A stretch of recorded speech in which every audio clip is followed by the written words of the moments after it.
Abandon all hope, ye who enter here. Those are the infamous words written on the gates of hell described by Dante Alighieri in his first part of the Divine Comedy, the Inferno. The Inferno is about a pilgrim named Dante and his journey through hell to be with his loved one. On his journey, he walks through the circle of hell where he encounters those who have committed the 7 deadly sins. Those sins are lust, envy, gluttony, sloth, greed, anger, and pride. The 3 most common sins of today: lust, gluttony, and greed, also known as the sins of excess. The first sin is lust. Lust is an inordinate craving for carnal pleasures. The Bible calls it adultery and temptations of the flesh, sexual desire that overwhelms and destroys the body. Lust changes the way a person thinks, causing them to lose control. Because of this lack of self-control, their punishment is being blown around by the wind. Since they cannot control their bodies in their life, they are unable to control them in the afterlife. The second sin, gluttony. Greedy and excessive indulgences, most often seen in food or drink. Those found guilty of the sin of gluttony stuff their face with food and didn't have any regard for those who could not afford it.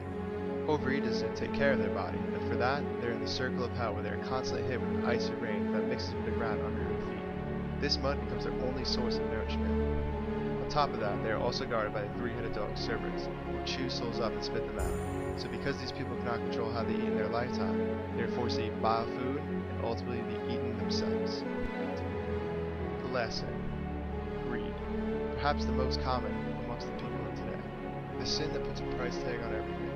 Those who hoard their money possessions and profit off the less fortunate. Those found guilty of the sin are punished in 2 ways. There are the wealthy, who didn't help those around them, and for that they are whipped and forced to push weights around the circle. The other group is members of the Catholic Church. Sinful priests would be punished here for selling indulgences, or letters of forgiveness from the Pope.